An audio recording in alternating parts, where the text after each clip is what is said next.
Alright, hey organic chemistry. So I wanted to make some video notes on our next big topic, which is going to be mass spectrometry.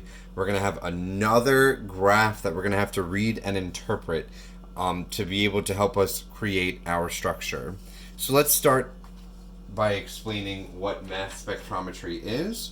So recall that spectroscopy is a method for determining the structure of a compound based on absorption of electromagnetic radiation, right? So that was the whole like wave numbers, which is energy.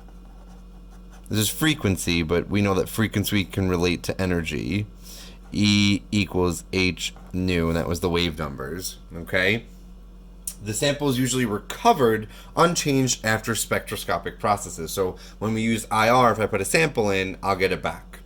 Spectrometry, which is what mass spectrometry has to do with, use interchangeably with spectroscopy, although the sample may be degraded. So if we put a sample in, it's going to be destroyed. Know this for future final test question. Final test question about the difference between spectrometry and spectroscopy. Okay. Mass spectrometry is an example of degrading. So we have mass spectrometry. MS, which is mass spectrometry, so I'm going to call it MS from now on, gives us information about the molecular weight or formula or molar mass of a sample. So if I have the molar mass, I could be able to connect to molecular formulas. The molecular formula of the sample.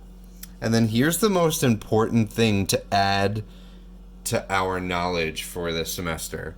Structural information based on how the molecules fragment.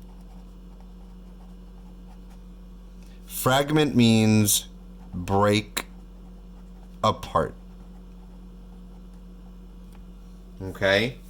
So for example, and this is, I'm going to start with the end, and then we're going to learn more about this. Let's say we had this compound, 2,6-dimethylpiperidine. We already know what the compound is, so I'm going to start backwards. To remind you, I could get the molar mass or the molecular weight, molar mass or molecular weight of this compound, MM or MW, by adding up the masses of all the elements in the compound. So there is carbon, and there's 7 of them. 7 times 12 is about 84 grams. There's 15 hydrogens, so 15 times 1 is about 15 grams.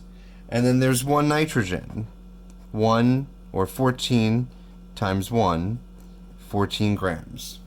If I add all this together, I get a molecular weight of 113 grams per mole, or just 113. And just keep in mind that this is odd, like an odd number. Okay? Now, look at where this 113 shows up in what's going to be known as my mass spectra. We call this, and I'm going to call it a mass spectra. It shows up right here. This is my molecular ion peak. I'm going to talk about that later. And then notice how I have these peaks that have different masses. If I go from 113 to 98, this is a difference in 15. We will see later on that this difference of 15 is because of a methyl group. CH3 has a mass of 12 plus 3 times 1 equals 15. So we're going to see that the structure is going to break apart into fragments, and those fragments are going to have their own mass. That's why it's called mass spectra. And we're going to see that certain fragments have certain masses. So some features to notice about this.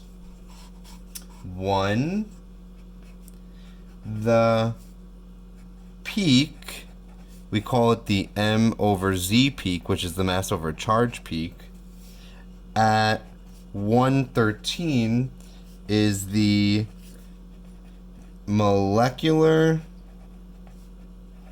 ion. We call that M plus. M plus.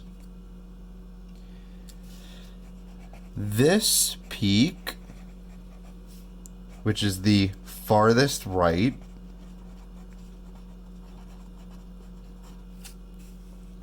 is the molecular weight. And I always label it. I always label it.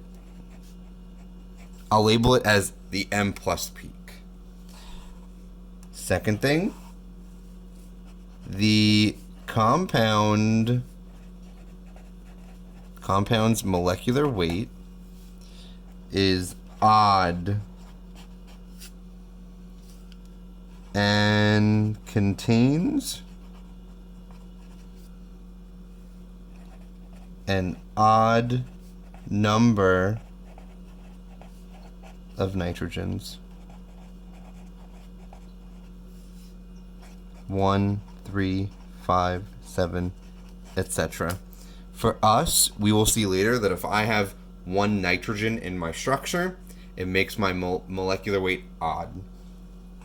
And then, last thing that we will eventually see later, I have an M minus 15 peak.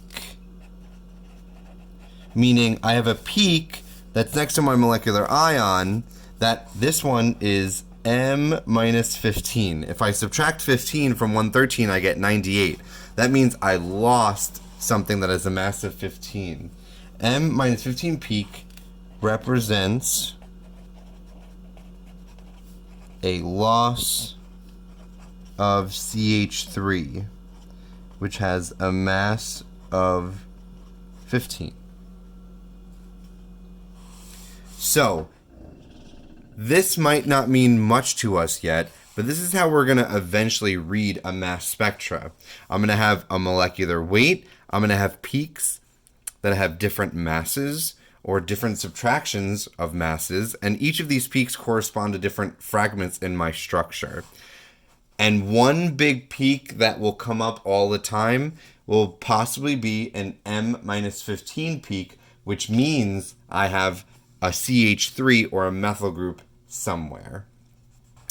All right, so keep at these video notes. In my next video, I'm going to move on to the next page and talk about what goes on inside a mass spectrometer and how we read it, and then talking about different fragments in the mass spectra.